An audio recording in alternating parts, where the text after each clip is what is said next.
Whether new shooter, longtime gun owner, or even police officer or soldier, your handgun needs a Crimson Trace laser sight or light. Get the confidence and reliability you need to protect family, home, and country. Crimson Trace.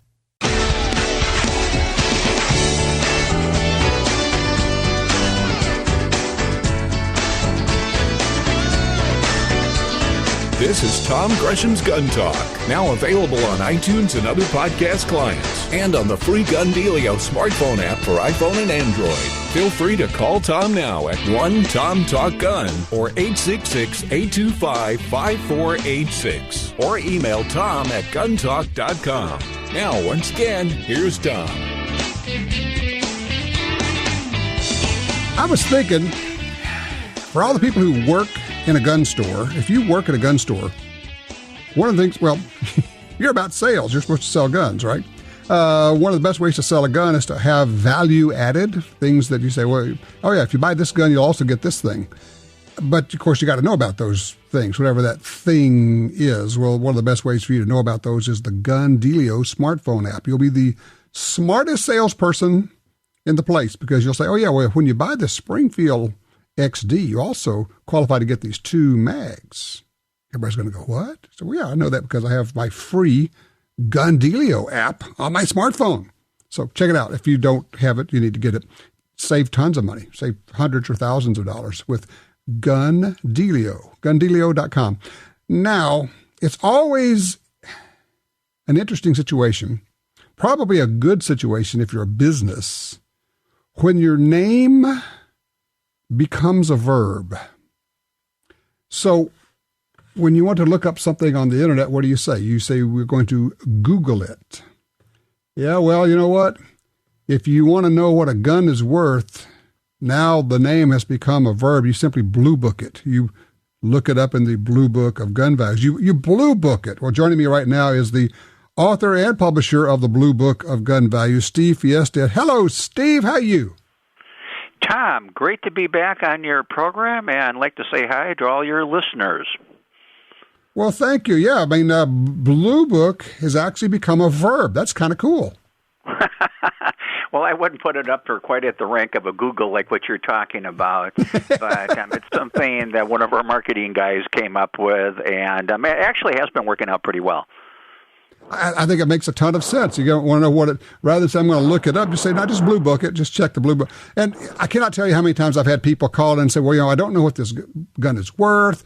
And a lot of times they don't have the information with them. They don't have the gun with them. And I'm saying, well, you know, there's a lot that goes into the value of a gun, and maybe you need to get it in your hands and then go get a copy of the blue book, whether you borrow one or you buy one, because it's, I mean, it quite literally is the Bible of what is a gun worth.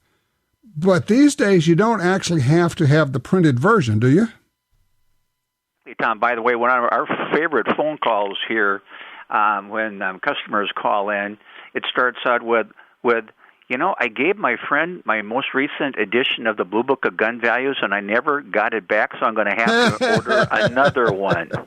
I'm always so sad to hear a phone call like that, you know. But you're right. Yeah. You can get all the information on our both application and on our website online subscription. Go to www.bluebookofgunvalues.com. And the good thing about the online subscription and the app, Tom, is that we're updating now every month. The first of every month, we look at the marketplace, see what's changed, trending, maybe going upward, going downward. Things happen a lot quicker than they used to, and I think it's because people, you know, just expect to get their information a lot quicker than they used to. Sure. Do you have any idea how many guns you have listed in this book? You know, it's a good question, and it's kind of a tough answer because on value lines, just strictly value lines, I think there's 18,000. But, I mean, that doesn't cover everything because there's a lot of what we call MXs. Add $50 for like a SIG 210 with night sights, something like that. So I think if you came up with, every last possible variation, there'd have to be over 30, 40,000. Crazy. Just crazy stuff. I can't even imagine how you keep up with it. Now, let me ask you this. We talked earlier in the week, and you're talking about and we'll talk about the snake guns, but just in general, what's going on with gun prices? Are actually kind of predictable right now. I mean, there's no fear, there's no speculation, there's no greed out there in the marketplace. For a change, Obama has been behaving himself a little bit in terms of, maybe trying to introduce some new gun laws or restrictions before his exit next year, thankfully. So the firearms marketplace is really, I would call it kind of back to normal. When I say back to normal, I'm going to say pre-2008, before we had the scare and the AR-15 craze. By the way, right before I got on the radio with you, I was looking live at the auction at Rock Island Auction on the Quad Cities, Iowa, and I was pretty amazed to see how soft most of the AR-15s are currently. A lot of the stuff was sold between $650 and $800. Those guns, 4 or 5 years ago, were selling over retail $1,200, $1,300, $1,400. Those days are gone. The party's over, and manufacturers are really having to get used to a more normal supply and demand environment. Okay. Well, we've seen a lot of ARs being listed at really rock bottom prices out there. As you say, that party is over. Now, I guess we ought to go ahead and talk about the snake guns, because this is an area that I had no idea what was going on. And then all of a sudden you're saying, man, this thing's gone crazy. Well, it's really a hard phenomena to explain. I really kind of thought it was just kind of a blip on the radar screen for maybe a year or two, and the stuff really started taking off in 2010.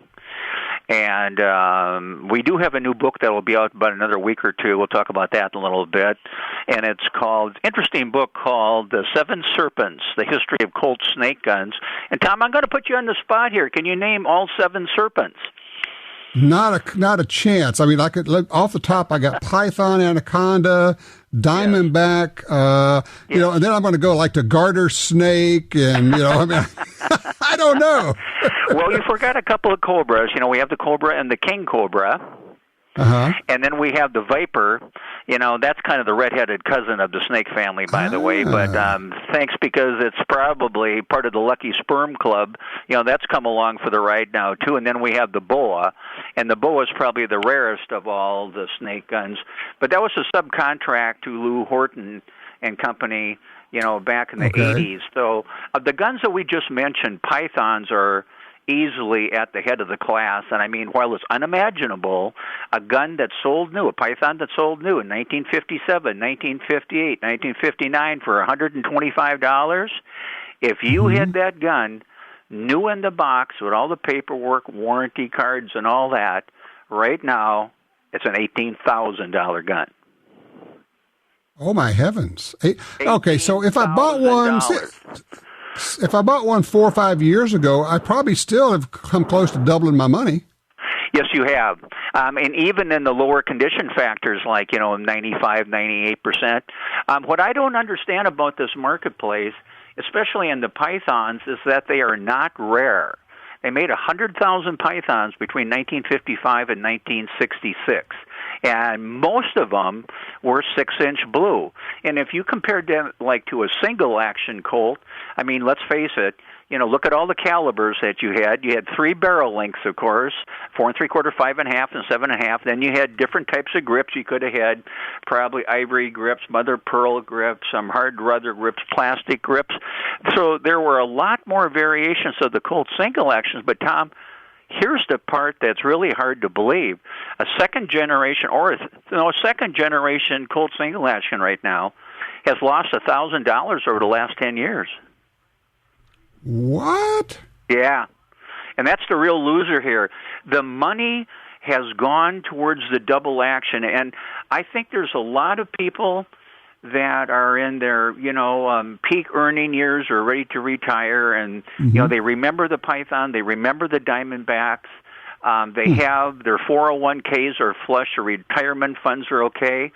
They're paying cash for these guns. They're not, putting in a layaway or on a credit card. I mean, they're stepping up to the plate and paying $8,000, $10,000, $12,000 for a gun.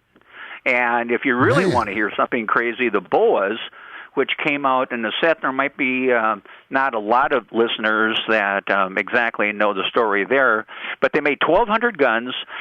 They were all, just about all of them were made as sets. And 5 years ago, I remember when I thought how ludicrous it was to see those guns trading for $12,000 to $14,000 a set. Now they're $30,000 a set. Oh, my heavenly days. Hey, Steve, hold on a second. I got to take a quick break here. John, don't go anywhere. I'm going to get your question in. He's got a question about a Ruger Hawkeye 256 Win Mag. Now, that's digging back into the Wayback Machine. If you've got a question about a gun, what's it worth, now's your chance. Get it out. Even if you don't have it out, you can still call us, but it's even better if you can have it out there and describe it to us. Our number is 866-TALK-GUN, 866-TALK-GUN.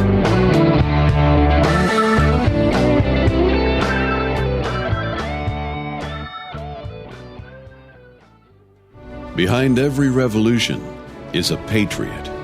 Just as this great country was founded on the ideals of many, the new Mossberg Patriot is the sum of all that came before it. Reliable, timeless, built to last, the classic American hunting rifle with a heritage forged over generations has come home. Mossberg, built rugged, proudly American. You may be a new shooter, a longtime gun owner, or even a police officer or soldier. No personal defense handgun is fully equipped without a Crimson Trace laser sight or light. Get the confidence and reliability you need to protect family, home, and country. Call 800-442-2406 or visit crimsontrace.com for a free copy of our new laser training video, The Laser's Edge. Crimson Trace. Who will you trust with your guns and valuables? Liberty safes are the best built and most secure safes on the planet. They sell more gun safes than any other brand. It's about trust earned through performance. If your Liberty safe is damaged by fire or attempted break-in, they'll send a new safe right to your home. Protection from thieves and fire. Trust the #1 maker of quality gun safes. LibertySafe.com. In the fight for gun rights, we need ammunition, intellectual ammunition, and no one does it better than researcher John Lott, author of More Guns, Less Crime. John created the Crime Prevention Research Center to counter the junk studies being done to push gun control. But he doesn't have the big bucks of billionaires like Michael Bloomberg. All he has is us. So I'm asking for your help. Go to crimeresearch.org and donate what you can. This research makes all the difference. People ask what they can do to help preserve the Second Amendment. Honestly, this is one of the best moves you can make. If you can give a lot, that's great, but even the cost of a box of ammo helps. We need John Lott's intellectual ammunition. Go to crimeresearch.org. It's time to step up. crimeresearch.org. The Ruger American Rimfire Rifle combines features of the Ruger American Rifle and innovations of the 1022 Rimfire Rifle to appeal to all bolt-action enthusiasts. It features a modular stock system that provides comb height options for scope or iron sight use, a power bedding integral bedding block system for outstanding accuracy, a Ruger Marksman adjustable trigger, and a 1022 style rotary magazine for reliable feeding. The Ruger American Rimfire Rifle, another rugged, reliable firearm from Ruger.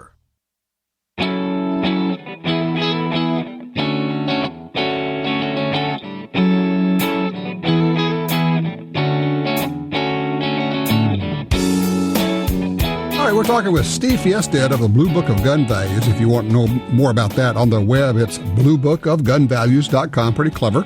I do want to get to John. He's called in from Pensacola, Florida. He's got a gun he wants to ask you about, Steve. John, how long have you had this Ruger? It's a Hawkeye and 256 Win Mag? Yes, sir. I bought it used. I probably had it, I don't know, 15 years. Wow. Okay. I mean, they did not make those for very long, if I remember right. No, it's got a 4-digit serial number. Ooh, Well, John, Steve. congratulations. You have the rarest of all Ruger revolvers there, I'd have to say. And Tom is dead right on the caliber, the .256 Winchester Magnum, kind of a weird caliber, kind of a difficult caliber to shoot. By the way, the round cylinder was replaced on that gun by a rectangular rotating breech block, and that's what you have, isn't it? Now, it should have an 8.5-inch barrel, and FYI, that particular variation, they made 3,037 guns in 1963 and 1964 only. I would have to call it, you guys, equivalent to maybe the, Camp Perry Colt model. Tom, you know what I'm talking about there, right? Mm-hmm. Mm-hmm. Yeah. And it's an expensive gun, John. How much did you pay for it? I think I paid $700 for it. Oh, how many years my ago? gosh. You say 15 years ago? Yes, sir. And what type of condition is the gun in overall? I call it 98%. All the bluing is perfect except for some holster wear at the muzzle. Okay. Well, in today's marketplace, I think you'll be pleased to know that in the 36th edition Blue Book of Gun Values, page 1948, I'm looking at it right now, we show a 98% Hawkeye at $2,200.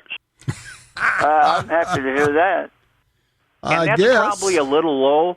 The higher the condition, the more premium. By the way, they made some seconds, believe it or not. I don't know why, but they got out of the factory, and they're marked with S suffix on the serial number. And believe it or not, those guns were never made to go out to the public, but somehow they leaked out of the factory, and they're probably worth another 25-30%. Oh, really? That is mine is my serial number is in the 1,000. It's like 1,500. 1,500. Chances are made in 1963. Well, congratulations. You've done real well with that gun.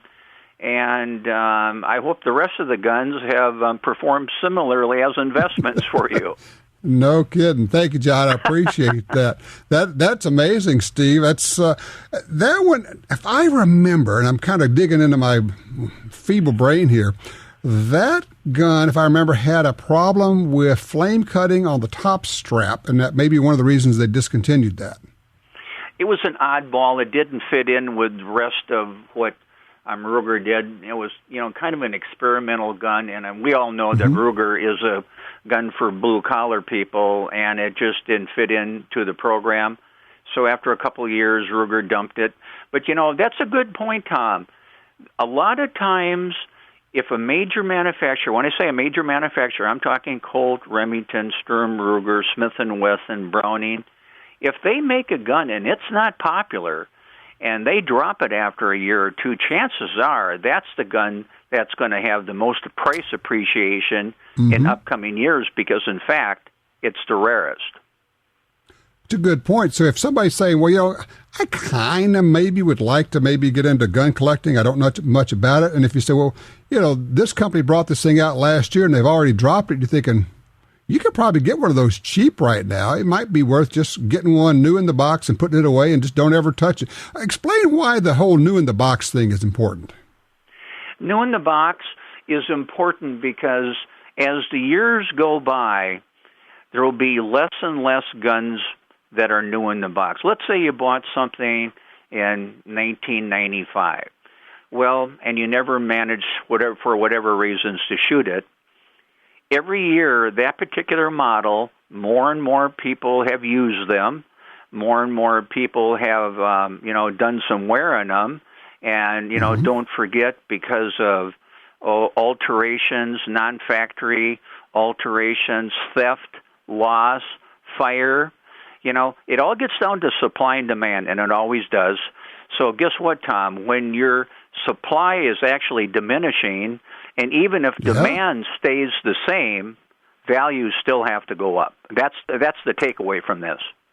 And for it to actually be new in the box, it has to be unfired, right? Well, that's correct. For instance, this phenomenon that we were talking about on pythons and diamondbacks, the action is where it's truly new in the box. When I say new in the box, I on a gun like that, I'd like to see the warranty card, maybe the hanging tag, the box, any instructions, anything that would even the original shipping container. I think an original shipping container right now from the 50s on a python is worth $1,500. For a cardboard box? $1,500. Oh, holy cow. I can think about all the ones I've thrown away. Well, that's what happened a lot of times. And, as the guns get worn, if they get down to 95%, 90%, 80%, then there's a lot more supply of those guns out in the marketplace.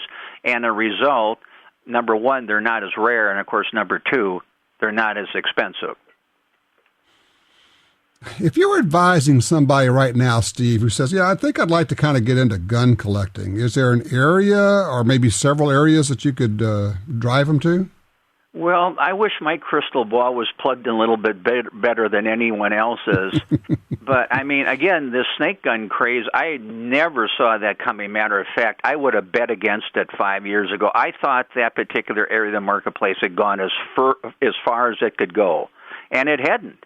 But I think right now, considering what the values are, there might be more downside risk than upside potential.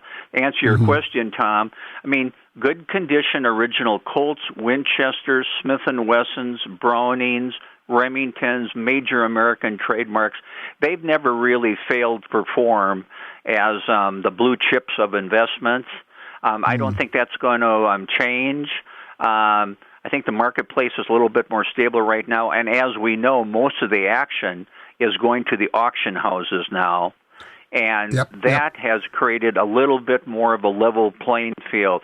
It used to be the auction houses were kind of the exception to the rule, but now the way things are, auction houses are kind of, setting the standard for what prices are. It's kind of the go-to place. Hey, hold on a second here, Steve. We're going to come back. We got some people lined up with their guns. They've got some questions. If you'd like to join us, 866-TALK-GUN, or you can shoot me an email, tom@guntalk.com. We're talking with Steve Fjestad from the Blue Book of Gun Values.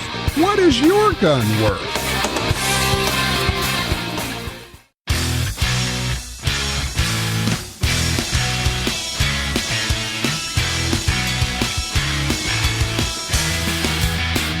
Broadcasting nationwide, you're listening to Gun Talk. And now, back to Tom.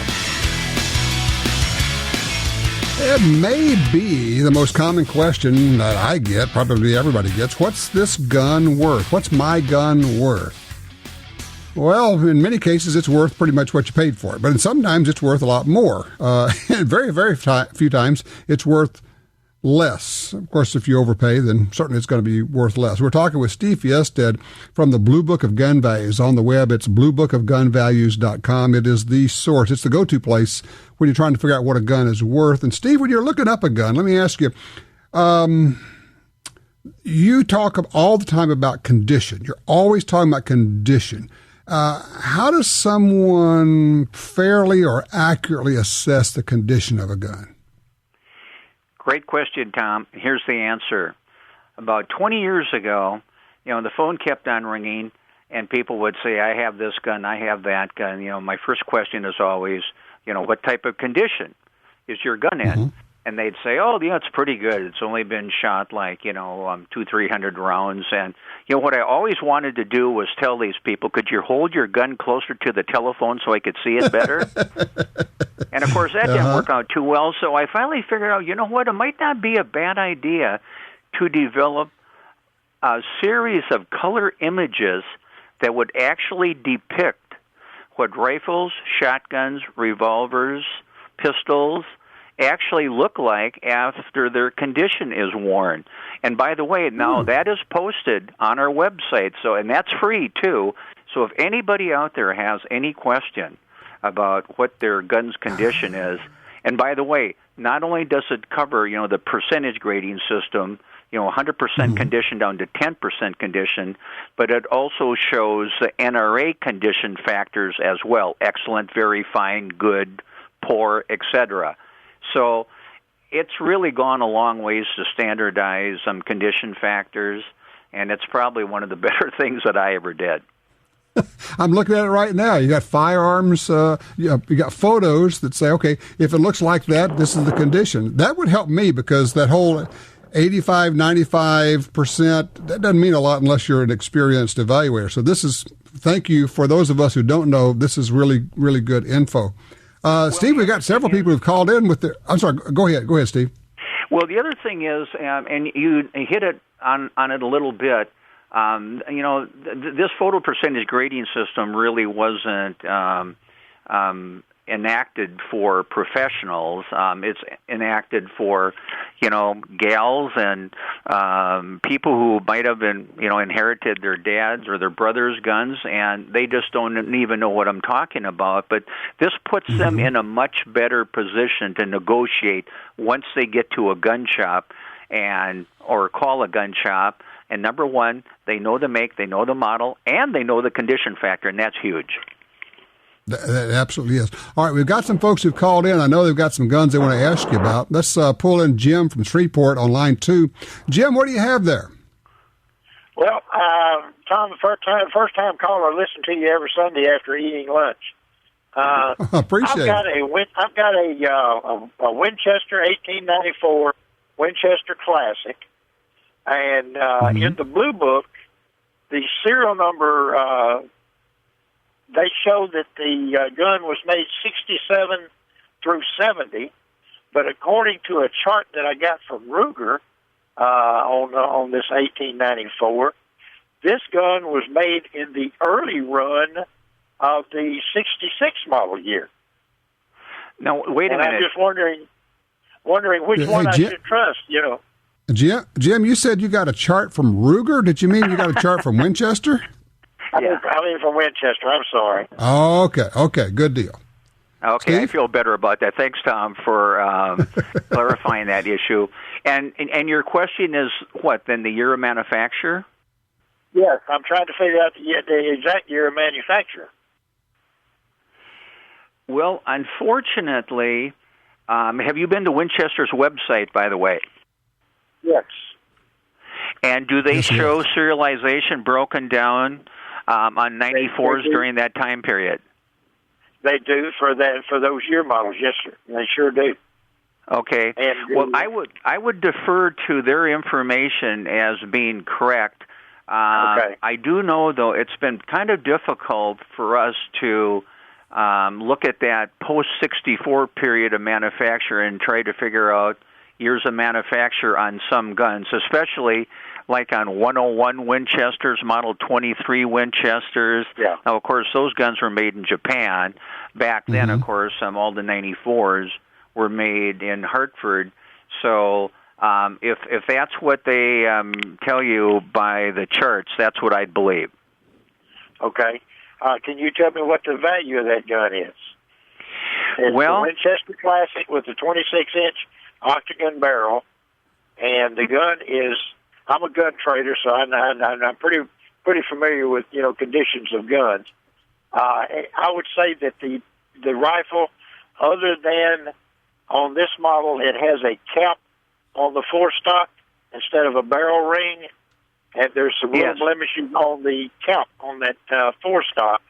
Other than that, the bluing, the wood, everything on the gun is immaculate. I would say it is 95% plus.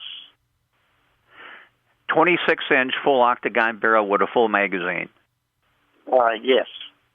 Okay. That gun is a good example of a gun that's gone up in value actually quite a bit over the last, I'm going to say, 10, 12 years. I think we all know that in 2006, Winchester discontinued manufacture in Hartford of its Model 94s, and now, believe it or not, Model 94 Winchesters are actually being built in Japan. So it's kind of a fork in the road. Anything before 2006, is going to be more desirable. But, when you get back into the 60s, then it's even better. I would say if it truly is a 95% gun, 10 years ago, that gun was, I'm going to say, $550, $600, no lock, or I think it's an $850 to $1,000 gun now. Man, that is fabulous. Made some serious money on that deal. Steve, hold on a second. We're going to take a break. We'll come back. We'll take some more calls about what's your gun worth. We're talking with Steve Fjestad. Check it out. Go to the Blue Book of Gun Values website, bluebookofgunvalues.com. Couldn't be easier than that. And you can see what I'm talking about. This thing goes deep. You can go as far down the rabbit hole as you want to go with gun values. I'm glad we got a guide to take us through this jungle. Our number is 866-TALK-GUN.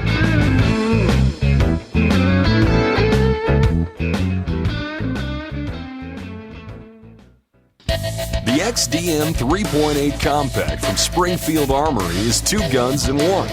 Use as your concealed carry gun with a compact magazine and use the extended magazine for home defense. Carry 13 rounds of 9mm in the compact magazine and a whopping 19 rounds in the extended magazine. To see the entire family of Springfield Armory XDM pistols, go to springfieldarmory.com. That's springfieldarmory.com. In the field or on the range, you need a trigger you can trust. For over 60 years, Timney triggers have been trusted by hunters and shooters everywhere. A Timney trigger could mean the difference between a great shot and a miss. Timney triggers are proudly made in the USA and come with a lifetime warranty. To order, go to timneytriggers.com. That's TIMNEY triggers.com.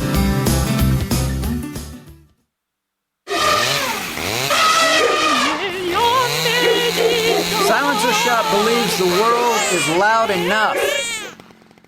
So we've made getting noise suppression for firearms easier than ever. All you have to do is visit a gun shop powered by Silencer Shop. And before you know it, noisy things like radio commercials will seem to be quieter. Help make the world a quieter place. Visit silencershop.com to find a dealer powered by Silencer Shop near you. For 36 years, the U.S. Sportsmen's Alliance has been fighting to protect hunting, fishing, and trapping for sportsmen from coast to coast. Today, we are under constant attack from extremist animal rights groups who want to end your ability to hunt in the U.S. Join us to protect our sporting heritage and our way of life outdoors. To join or for more information on how you can help, go to ussportsman.org. That's ussportsman.org. What's the best self-defense gun? It's the one you have with you. The Taurus Curve is the most comfortable gun you can carry, so you will have it with you. It actually curves to fit your body. Ultra comfortable, snag-free, made in the USA. Built in light and laser. 10.2 ounces of 380 firepower. Double action only. The world's first and only curved firearm. Details at taurususa.com.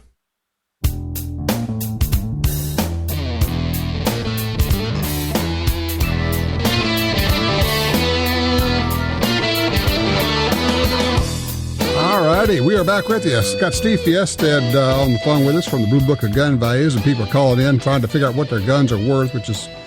Steve, you must...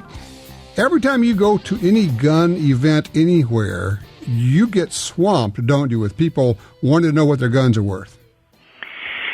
Well, the good news is, Tom, after doing it for so many years, I mean, everybody knows about the Blue Book of Gun Values, and chances are they have one, or maybe they have an online subscription. And for me, it's the learning experience that counts, because no one really ever asks me about what's in the book. You know, that's pretty cut and dry. It's what's not in the book, that what's not on my radar screen. That's a little bit, more hard for me to figure out. But, I mean, that's part of the learning experience, and some of that actually filters down to being included into our database. Well, do you get sometimes that are just real head scratchers? Oh, yes. I've always said my idea of an expert, Tom, is someone who says, I don't know, twice a day. So give me an idea. If you say that, if I say that, it means that I'm getting the right questions. I'm not getting any, easy questions any longer. I'm getting hard questions. And I've always told everybody around here, if you don't know, say I don't know. Well, a great example of that. A guy I know, he has a buddy who was a collector, and somebody said, this guy said, well, I've got a 10-gauge Ithaca, whatever it was, Royal or whatever it was. Yes. And the guy said, well, they didn't make any of those. He said, well, yeah, would you like to see 2 more of them? There are always things that pop up where you go, I didn't even know they made that, and then somebody produces one. Well, in this business, you never say never, but, again, going back to when you say I don't know, then you have to figure it out.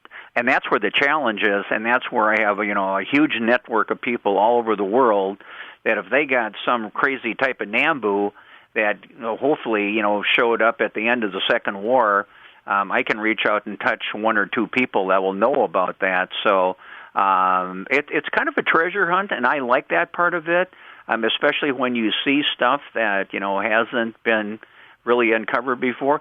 I was at the National Firearms Museum on Wednesday, Tom. And, of course, you've been there, haven't you? That's at the NRA, yeah. Yes, and I would encourage all the listeners out there, if they've never been there, try to, take the time to go to the National Firearms Museum in Fairfax, Virginia. But the reason I bring it up, there were 2 pythons yesterday that were cased. One was serial number 2, and one was serial number 3. Jeez. Wow. And, those guns were made the same day in early 1955. And I heard about them before they got to the museum, and a friend of mine wanted to buy them. And here's the really crazy part. He offered the owner over $100,000 for 2 pythons, and the guy turned him down. Holy cow. Steve, so let me ask you a question. Yes. As prices of guns go up and up, doesn't it invite people to get involved with either counterfeiting or faking things in some form or fashion? The answer to your question is yes, or unfortunately yes. But you know what? It's no different in the coin world or the art world or the firearms marketplace. I mean, whenever there's a real price appreciation that happens in a relatively short period of time, then, of course, there can be some alterations. And as a matter of fact, that's going on with snake guns right now, especially smaller calibers, 22 mag, in shorter barrel lengths and nickel finish. Those guns are the rarest of the rare. And believe it or not, Tom, I tell everybody now, if they're buying or trading those guns, you need a factory letter. You need to go to the Colt factory and have them give you a letter stating what the original configuration of that gun was when it left the factory. Otherwise, it could be something that somebody cobbled together. And they're very good at it, aren't they? Yeah. Trying to create something from scratch is really kind of hard to do. But, I mean, where things get into the other side of the fence, I say, is, refinishing and coming up with a refinished gun, a refurbished gun that gets passed off as an original gun. That's unfortunate. It probably happens every day of the week. That's why you really have to know the person that you're dealing with. And if you're dealing with somebody that you don't know, number one, the first thing you ask them, is there a 7-day money-back inspection? And number two, just as important, get a receipt for exactly what you bought. Oh, so spell out exactly what you're buying. This is an original, 2-inch barrel, nickel-plated, blah, blah, blah. That way you've got some action. It's actionable if it turns out to not be that. You can call your attorney on that one, Tom. Well, I'm not one. I don't play one on TV. Steve, hold on. We're going to have to hit a break, and we'll come back, and we'll have Steve Fjestad with us. Man, I had a 6-inch barrel, nickel-plated Python. I gave it to my son, Ryan. Do you think he would care if I just took it back? I probably can't get away with that one. He's too smart for that. Who knows? You may have a good bit of money sitting in your closet back there. Something that you got from your dad or your granddad. Check it out, bluebookofgunvalues.com. That can help you figure out what it is you actually have.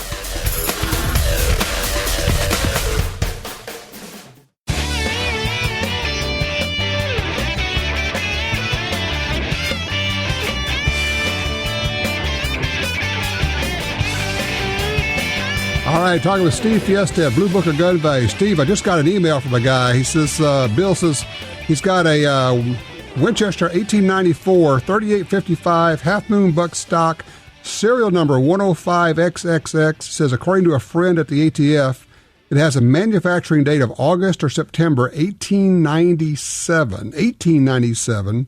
Said they can consider it an antique because he calls it a sporter model, 26-inch octagon barrel. Condition is good to excellent, a pristine bore. What do you think? Nice gun. First of all, it's worth a little bit more money because, of course, it's in the antique serial range. Any gun manufactured before January 1st, 1899 qualifies for that. Secondly, Tom, and you probably know this, the 3855 cartridge was the first cartridge that was introduced in the model 1894. Everybody thinks the 3030, was the original cartridge on a 94, and it's not. That was a smokeless powder cartridge, a 3855, which makes sense. Going to its manufacture date. Nice gun. I have a deluxe gun like what this gentleman is talking about, and that's worth a little bit more money. But, a 60-70% model 1894 antique, good bore, no problems. I think you're in the $1,600 to $2,500 range, just really depending on actual condition. Terrific. Steve, we talk about the values of these guns, but often I'm sure you get this when people say, what's it worth? And then they quickly follow it up with, well, of course, I would never sell it because it belonged to my father, my grandfather. These guns carry stories that are valuable beyond the actual cash money. That's true, Tom, but, unless your grandfather or great-grandfather was like Teddy Roosevelt or, somebody really famous, it all depends on how famous a personality the gun belonged to, which determines the value. I mean, if a gun belonged to Rockefeller, I saw in the Rock Island auction, they just had an M1 Garand that belonged to Kennedy, John Kennedy. Ooh, wow. And I think that went in excess of $100,000. So the premium for the famous personality is really dependent on how well known that person is nationally. How famous they are, exactly. All right, Steve, you got the information on the snake guns. You got new stuff coming out. How do people keep up with all the stuff you're doing? Well, Tom, it's never been harder because in the good old days we had Shotgun News, Gun List, and we'd go to a few gun shows and visit some gun stores, and that was about the end of it. But now, you have all these brick-and-mortar auction houses, you have gunbroker.com, you have, the gun dealers, you have your gun shows. There are values really all over the place right now, and my experience so far, anyway, is that Gunbroker tends to get a little bit more money than anybody else, and that's why it's as popular as it is. But, the beneficiary of this are the consumers who want to go to the gun shows and, do a little bit more digging and try to find what they're looking for and have some patience. That's something that's kind of gone out of the marketplace today. Everybody wants to buy something right now, and if you do that, chances are you're going to overpay. Well, exactly. That's kind of where I decided I was not going to buy that machine gun that I talked about. Hey, Steve, I appreciate your time. Appreciate all the knowledge you bring to this subject. And I'm just going to suggest to people if they go to the Blue Book of Gun Values, it's just bluebookofgunvalues.com. They can start there. They can do the online subscription. They can buy the book. They can find out what you've been doing and everything else. I'll tell you what, I will see you at the SHOT Show, if not before, my friend. Yes, Tom. Thank you. All right, take care. Steve Fjestad, Blue Book of Gun Values. Okay, you're a foster parent, taking care of all these kids. You've had pristine record, and all of a sudden you get a note that says, oh yeah, by the way, you can't be a foster parent if you have any guns. If you have concealed carry, you can't conceal carry. You can't protect your guns. What do you do? That story coming up from somebody it happened to. Absolutely unbelievable.